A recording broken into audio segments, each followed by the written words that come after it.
Has anyone ever described you as a polarizing person? What did they mean by that? Is it a good or bad thing? You see, polarizing people have robust opinions they are not afraid of sharing. They can appear passionate and heartfelt, but also abrasive and arrogant. It all depends on whether you agree with them. So let's dive into 9 signs you are a polarizing person.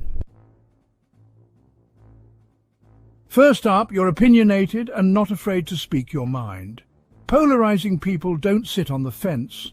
They are not afraid of giving unpopular views that go against the majority, and they will challenge authority and tradition. This sparks debate and lively conversations, which is good, right? However, very extreme opinions can cause a divide, especially if the person tries to impose their views on the group. Problems occur when someone steamrollers their unpopular agenda to the detriment of all others. Second sign, people love or hate you.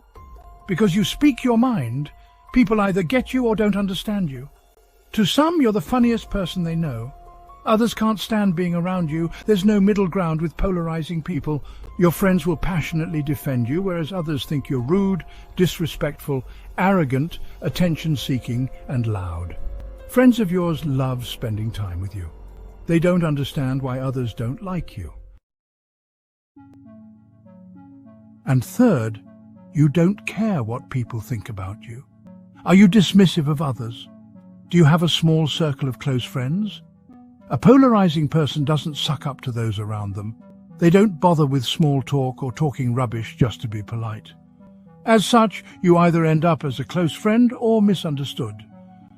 You couldn't give a monkey about others unless you care about them, but that doesn't happen often enough to bother you.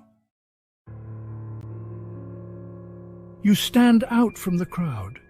Controversy does not frighten polarizing people. They don't care if you feel uncomfortable. They like to disrupt the status quo. Sometimes they're rebellious, other times charming and persuasive, but never boring.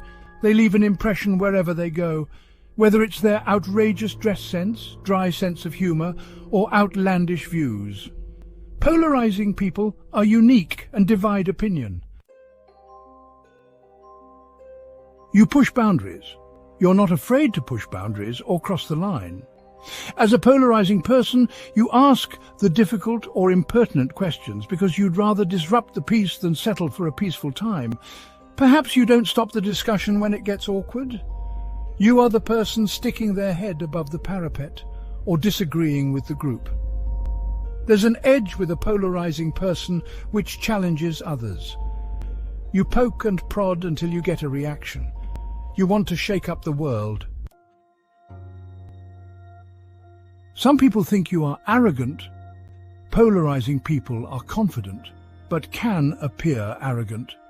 You have the courage of your convictions and make them known. However, not everyone shares your views.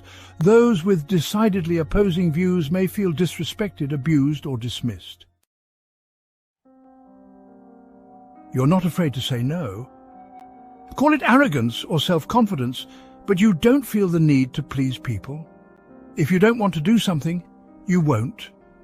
Having firm principles won't allow you to agree to something or stay silent. You're not bothered about what people think. Even if it means alienating yourself from popular opinion, you'd rather be an outsider than conform to the group. You think in black and white. The word polarizing means to divide into 2 opposing groups or sets of opinions or beliefs. People with polarizing views can have extreme opinions. They sit at opposite ends of the middle road most of us occupy. There's little grey area or nuance in your beliefs. Things are one thing or another. A person is good or bad, but never a mix of the two. However, if taken to the extreme, black and white thinking can be dangerous. You don't go with the flow. Polarizing people march to the beat of their own drum. They don't follow popular opinion just because everyone else does. They're the ones more likely to disagree with a group, even if they are the first to speak out. It takes a lot of courage to put forward an opposing viewpoint against the majority. For instance, the Ashline study tests conformity in groups. Do people go along with the majority consensus even if the majority are obviously wrong? A polarizing person wouldn't. They'd speak up. If you're enjoying our content so far, don't forget to hit that like button, subscribe to our channel and click the bell icon so you never miss an update. We love hearing from you, so drop a comment below and let us know what you think about today's topic. Peace!